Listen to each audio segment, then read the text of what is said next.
શું તમે ઘરમાં જે લાઇટરનો ઉપયોગ કરો છો ગેસ સળગાવવા માટે? આજે હું મારી બાઇકની પેટ્રોલની ટાંકીના અંદર આવી રીતના રાખીને હું દબાવવાનો છું. શું બાઇકમાં આગ લાગી જશે? તો સૌથી પહેલાં હું તમને મારી બાઇકના અંદર કેટલું પેટ્રોલ છે એ હું સૌથી પહેલાં તમને બતાવી દઉં. અને મિત્રો તમે જોતા જશો બાઇકના અંદર ટાંકી અડધી ટાંકી છે તો લગભગ 5 લીટર જેવું 3 લીટર જેવું તો પેટ્રોલ તો હશે જ. અને ત્યાર પછી ત્યારે આપણા બાઇકના કિલોમીટર તમે જોઈ શકો છો 36,883 કિલોમીટર થઈ ગયા છે. અને આ 2 વર્ષ બાઇક જૂની છે તો મારી પોતાની બાઇક છે, પણ આજે આપણે એક્સપેરિમેન્ટ તો કરી જોઈએ કે શું થાય છે. હવે ત્યાર પછી હું તમને ચાવી પણ ઓન કરીને બતાવી દઉં. આ બાઇક એકદમ વર્કિંગ કન્ડિશનના અંદર છે. અને મિત્રો તમે જોઈ શકો છો એક હાથથી ચાવી નથી ફરી, ત્યારે તે પછી બીજા હાથથી આપણે ચાવી ફેરવીએ છીએ. અને ત્યાર પછી તમને પેટ્રોલનો કાંટો અત્યારે તમે જોતા જશો વિડીયોના અંદર કેટલો ઉપર ચડે છે. તો ત્યાર પછી તમને એવું પણ ના થાય કે આ બાઇકના અંદર જે એક્સપેરિમેન્ટ કરવાનો છે એના અંદર પેટ્રોલ નહોતું, તેના માટે તમે લાઇટર સળગાવ્યું. પણ તમે જોઈ શકો મિત્રો ત્યારે ટાંકીના અંદર લગભગ 3 થી 4.5 લીટર જેવું પેટ્રોલ તો હશે. તો સૌથી પહેલા મિત્રો હવે બાઇકના જે પેટ્રોલની ટાંકીનું ઢાંકણ ખોલી અને ત્યાર પછી આપણે લાઇટરને દબાઈને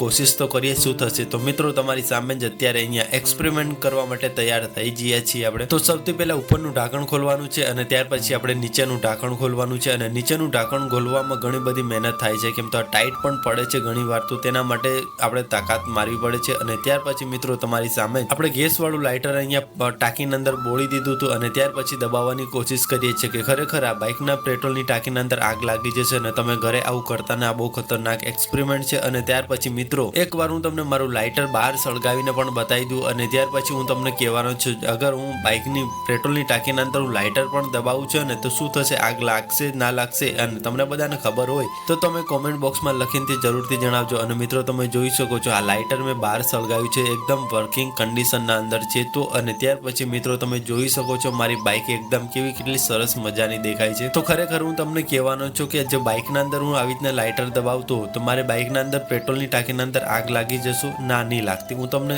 એનો પ્રૂફ પણ બતાવું છું. તો સૌથી પહેલા કેમ ના લાગતી હું તમને બતાવું છું. તો મિત્રો આપણે એક વાટકી લઈને આવી ગયા છે અને ત્યાર પછી આ થોડું પેટ્રોલ લઈને આવી ગયા છે. અને પેટ્રોલ આપણે અહીંયા વાટકીના અંદર ખાલી કરવાનું છે. કેમ તો આ તમને સમજાવું છું તો બહાર તો તમને વધારે એક્સપેરિમેન્ટના અંદર ખબર પડશે કે ખરેખર હું બાઇકની પેટ્રોલની ટાંકીના અંદર હું લાઇટર દબાવતો તો પણ બાઇકની પેટ્રોલની ટાંકીના અંદર આગ ના લાગતી. એનું કારણ શું છે એ હું તમને સૌથી પહેલા બતાવી દઉં. તમે જોઈ શકો છો વાટકીના અંદર અત્યારે આપણે પેટ્રોલ ખાલી કરી દીધું છે અને ત્યાર પછી અહીંયા લાઇટરને દબાવવાની કોશિશ કરું છું, પણ આ લાઇટર હું દબાવું છું પણ આગ લાગતી નથી. અને સૌથી પહેલા તમને થોડો એક ઉપરથી હું તમને વ્યૂ બતાવી દઉં કે ખરેખર તમે જોઈ શકો છો અત્યારે અહીંયાથી લાઇટર દબાવું છું ને તો છતાં પણ અહીંયાથી આગ નથી લાગતી. એનું કારણ શું છે તમને ખબર છે? કે જે કારણ એ છે કે જે ઓક્સિજન નથી મળતો તેના માટે લાઇટરમાં આગ લાગે ના. અને લાઇટરના આગ ક્યાં લાગે છે તમને બધાને ખબર જ હશે કે નીચેની સાઈડના અંદર આગ લાગે છે. જ્યાં સુધી ઓક્સિજન ના મળે ત્યાં સુધી આગ લાગતી નથી. અને બહાર તમને હું સળગાવીને બતાવી દઉં. જો મિત્રો તમારી સામે જેવી રીતના મેં દબાવું છું ને તેવી રીતના આગ લાગી ગઈ છે. તો સૌથી પહેલા હું તમને એ જ કહેવા માંગુ છું અગર હું બાઇકની પેટ્રોલની ટાંકીની અંદર લાઇટર પણ દબાવતો તો આગ ના લાગતી, કેમ તો ઓક્સિજનની જરૂર પડે છે તેના માટે